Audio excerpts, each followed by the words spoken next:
What if the problem isn't your effort?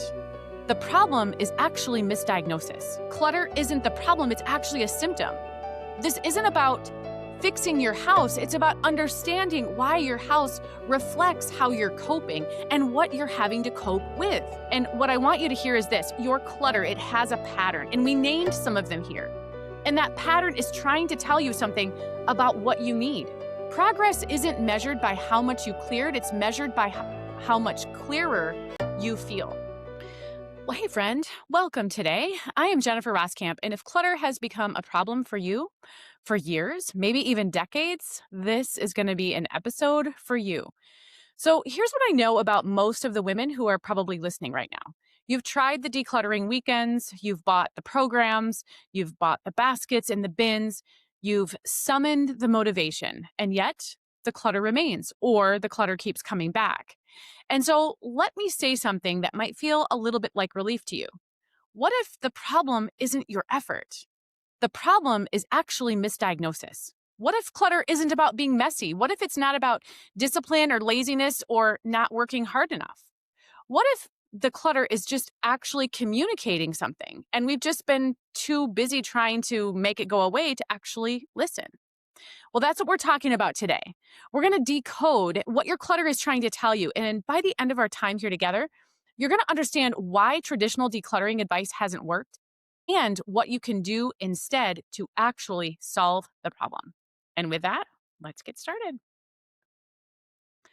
So here's the thing about most decluttering advice out there. It's built on a set of assumptions that don't align or match with your reality. It assumes that you have unlimited energy, that you wake up with a full cup of capacity, a full cup of resources every single day, that decision making is something that comes relatively easily, and that you're emotionally neutral about all of your stuff.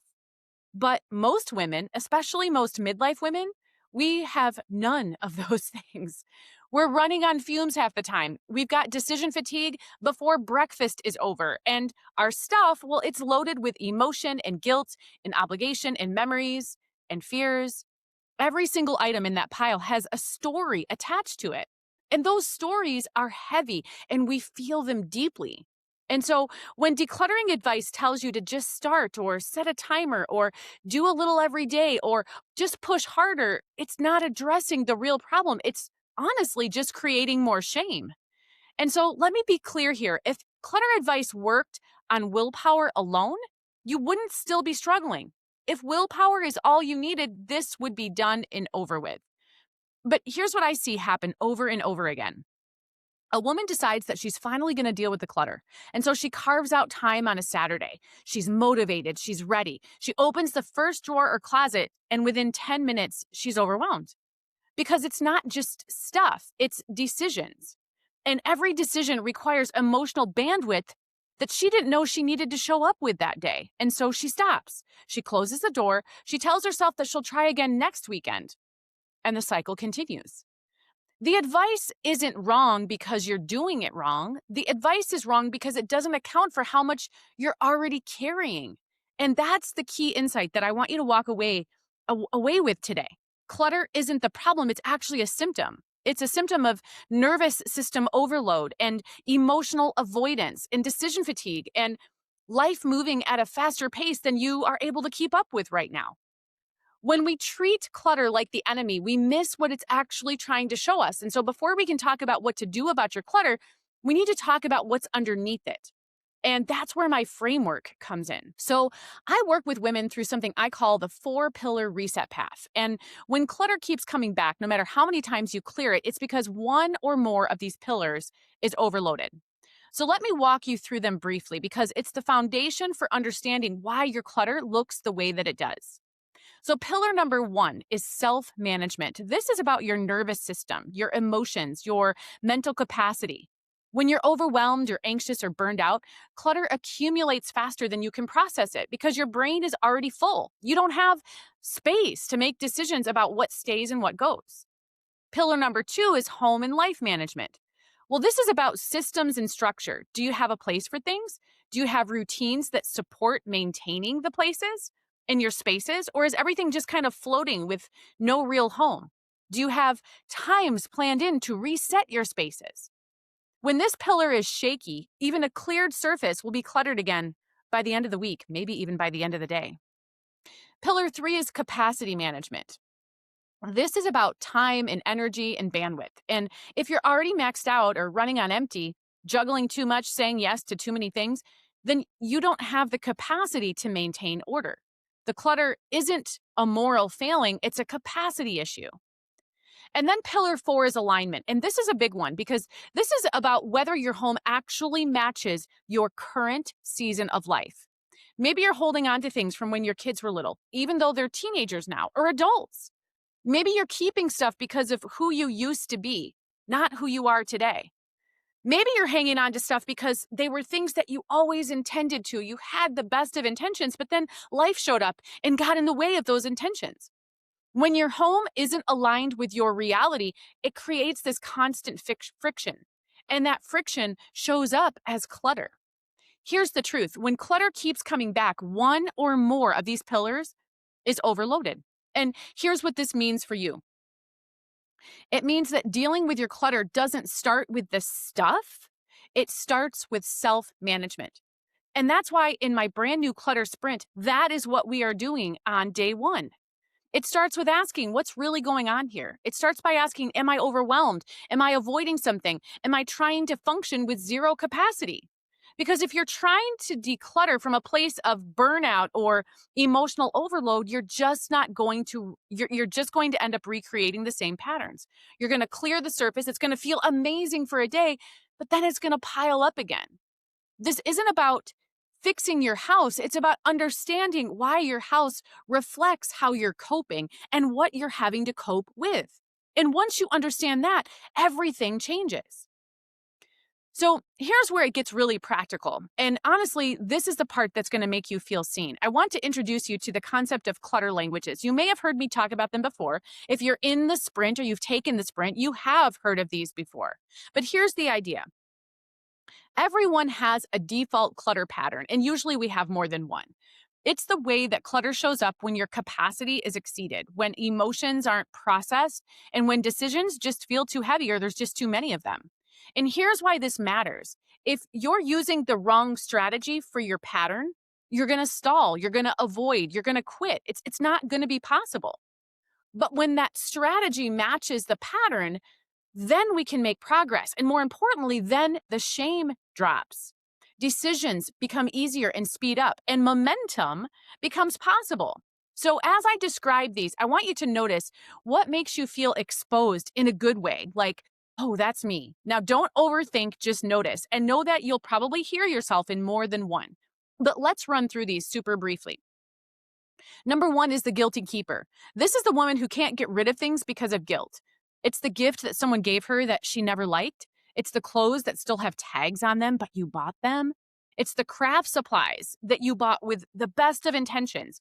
You keep these things because it feels like getting rid of them feels like it would mean that you wasted money or that you disappointed someone or that you had to admit defeat.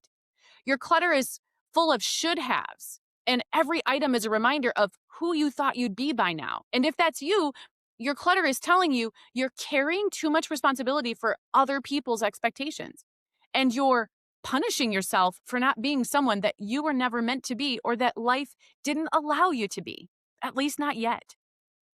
Then there's the sentimental saver. This woman keeps everything that has a memory attached. Her kids' artwork, every card, every ticket stub. This is me, by the way. She's terrified that if she lets go of the thing, she'll lose the memory. It's not logical, but feelings are usually detached from logic. And so if you let the thing go, you'll lose the memory. Your clutter is full of the past and it's crowding out the space for the present. If that's you, your clutter is telling you you're afraid of forgetting. You're holding on to who you were because you're not sure who you are right now.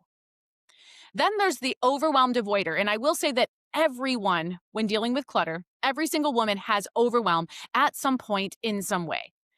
But a lot of women have this as their primary clutter language. And this is the woman who just can't. She looks at the pile and her brain shuts down. She knows it needs to be dealt with, but every time she starts, she feels paralyzed. And so she closes the door. She turns off the light. She closes the box and she pretends that it's not there. Meanwhile, her clutter is growing in the dark, and every day she avoids it, the guilt and the shame gets heavier. If that's you, your clutter is telling you you're emotionally tapped out. Your nervous system is maxed. You need safety before you need clutter strategy. Well, if clutter has been sitting in your home for years and you keep telling yourself, I'll deal with it when I have more time or more energy, I want you to hear this. You don't quit because you're lazy. You've been quitting because your system freezes.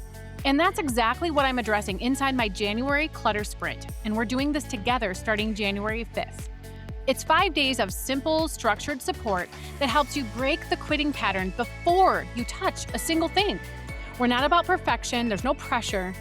There's just a clear way to finally start and keep going. You can join us for just $37. Head to jenniferroskamp.com and look for the January Clutter Sprint. This is how you're going to make 2026 look different. Then there's the perfectionist planner. This woman can't start until she's got the perfect plan. She needs the right system, she needs the right bins, she needs the right labels, the right time. She researches organizing methods, she watches videos, she makes the lists, but she never actually starts because if she can't do it perfectly, she won't do it at all. Her clutter waits while she plans. And if this is you, your clutter is telling you you're afraid of failing. You'd rather do nothing than do it wrong. And you're using planning as a way to avoid the discomfort of imperfect action. I'm sorry, but really not sorry if that stung a little bit. I can relate to this as well. And let me repeat what I just said. You're using planning as a way to avoid the discomfort of imperfect action. The busy life piler. This is one of the other languages. This is the woman whose clutter is horizontal. It's on the counter, it's on the table, it's on the stairs, it's on the chair in her bedroom. Everything is temporary. Nothing has a home. She's always in motion, always moving to the next thing. And the clutter, it just kind of lands wherever she last was. Her home is a trail of incomplete tasks. If that's you, your clutter is telling you that you're moving too fast. You don't have margin. You're living in reactive mode, and your home is reflecting the chaos of your schedule. Now, I just walked you through 5 clutter languages. There are more, but I don't want you to turn this into a checklist. This isn't about diagnosis. This is about recognition. And what I want you to hear is this. Your clutter, it has a pattern, and we named some of them here. And that pattern is trying to tell you something about what you need. The guilty keeper needs permission to let go. The sentimental saver needs identity. She needs to know who she is right now so that she can let go of who she used to be or who she thought she'd be. The overwhelmed avoider needs safety.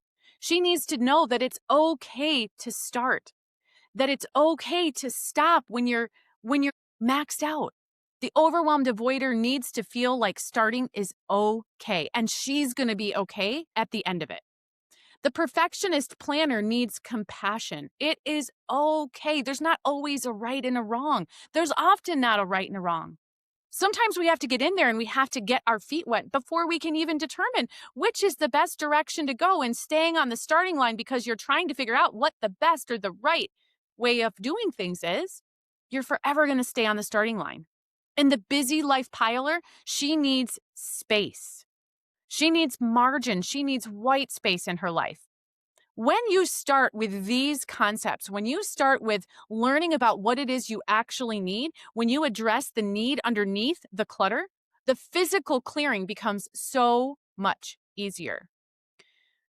So now that you understand a little bit about clutter languages, and I know that you heard yourself in at least one of those, let's talk about what to do with what you've just discovered. And here's what I'm not going to tell you to do. Tackle your whole house. I'm going to tell you to pick one surface, one box, one drawer, one countertop, one shelf, or maybe just one pocket of time, maybe just one pocket of 15 minutes. And I know what you're thinking. Jennifer, I have clutter in every room. One surface, one 15-minute time block, it's not going to make a difference. But here's what I've learned, both in my own life and with the hundreds of women that I've coached in this. Big projects overwhelm an already taxed nervous system. And when your nervous system is overwhelmed, you shut down, you avoid, you quit. One surface does something that your nervous system desperately needs. That 15-minute time block is going to unlock something, and it's going to build in trust. It says, I can do this. I did this and it was hard, but I'm still here. I'm still alive. I can make a decision. I can create visible change. I can finally move forward, even if it's been decades. In that trust, that is what can start to create momentum. Here's what one cleared surface or one 15-minute time block or one box being dealt with gives you. It gives you clarity gained and friction reduced and confidence rebuilt. You're not trying to finish anything. You're just trying to prove safety and capability. You're trying to build confidence. You're proving to yourself that you can start something and you can keep going. That decisions don't have to be paralyzing, that there isn't a right and a wrong, that progress is possible no matter how long it's been there. And once you prove that on one surface or with one box or with one 15-minute time block, then your brain starts to believe it's possible the next time. I can do it again. I can clear one more surface. I can work in one more box. I can come back for another 15 minutes. Then that's how momentum works. It's not through these massive decluttering weekends. It's through small, repeated wins that allow that trust in yourself to build.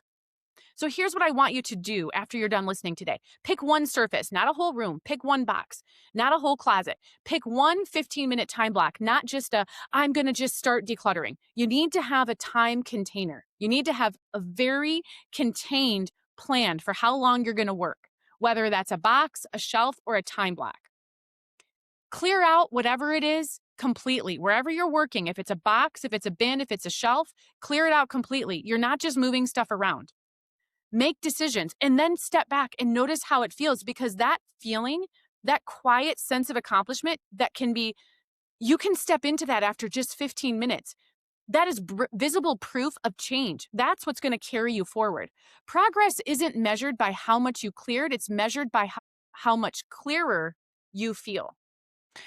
Well, if clutter has been sitting in your home for years and you keep telling yourself, I'll deal with it when I have more time or more energy, I want you to hear this. You don't quit because you're lazy. You've been quitting because your system freezes.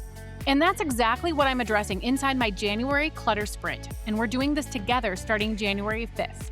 It's 5 days of simple, structured support that helps you break the quitting pattern before you touch a single thing. We're not about perfection. There's no pressure. There's just a clear way to finally start and keep going. You can join us for just $37. Head to jenniferroskamp.com and look for the January Clutter Sprint. This is how you're going to make 2026 look different. Now, here's the part that I want to gently challenge you with. You might believe or think, if I could just get it all done, if I could just have one massive decluttering weekend and finish it, then I'd be good. Then I could finally maintain it. And I want to tell you, that's not how it works. Decluttering doesn't fail because people stop caring. It fails because life keeps changing. Your capacity changes, your season changes, your family's needs change. What works last year doesn't necessarily work this year. And what you needed to hold on to 6 months ago, you might be ready to release now. Homes need rhythm. Homes need reassessment. They need capacity-aware systems. And that's why I don't believe in finally getting it done, because there is no quote unquote done. There's only learning how to carry clutter differently, learning how to make decisions without shame, learning how to clear space when life gets heavy, learning how to maintain what matters instead of letting go of what doesn't. This is the difference between what we're doing in a sprint and a system. A sprint gets you to the finish line. A system teaches you how to keep running. And that is exactly what I've built. And this is why inside my coaching community, Accomplished Lifestyle, why we are focusing an entire year on clutter. Because there are so many different angles through which to attack clutter. There are so many different things that are lying underneath the surface of clutter. There are so many little nuances to understand about clutter. There is so many different ways to look at things, to see things. There's so many different things to try. And then there's the fluidity of life. There's the fact that things change. Your capacity, your season, your bandwidth, your ability to make decisions, they ebb and flow. And so you need systems that ebb and flow with you. The truth is this: you need to stop treating clutter like the enemy and start listening to what it's trying to tell you. You need to stop using strategies that were built for someone else's life or built for your life in a different season and start using strategies that actually work for you with where you are right now. And you need to stop believing that you are the problem. The problem isn't you alone. The problem is the approach. The problem is understanding that it's not about the stuff, it's what's underneath the stuff. So here's my invitation. If your clutter could talk, what would it be telling you right now? Sit with that question. Don't just rush to answer it. Just notice what comes up. And if you're ready to do something about it, if you're ready to essentially decode your clutter, clear one surface, start building momentum, then you're going to want to head to jenniferroskamp.com and sign up for the sprint. This is what we are doing in a 5-day brand new sprint. You can join us at any time. Know that we're not doing a massive overhaul in it. It's not a 30-day challenge. It is a 5-day sprint that is very targeted on starting to understand that there are things underneath your clutter. There is root issues going on. There are clutter languages there. You're going to learn all 10. And you're going to learn how to use decision filters that will help you actually make the decision filters that are appropriate to each of those 10 clutter languages. Because if you're asking the wrong questions and trying to make the wrong decisions, it's why decisions can't get made. And it's why you stop and start and stop and start. And meanwhile, the clutter builds and builds and builds. So head to jenniferroskamp.com to sign up for the sprint. Check out the show notes. We've got it below as well. This year in Accomplished Lifestyle, we are doing things differently. We are not just clearing the clutter, we're clearing the way for the life that you actually want to live. The sprint is the place to start. Accomplished Lifestyle will be there to support you throughout 2026 if you choose to join us. Again, head to jenniferroskamp.com. You'll see the link to join the sprint. We'd love to see you there. Thanks so much for joining. We'll talk again soon. Have a great day.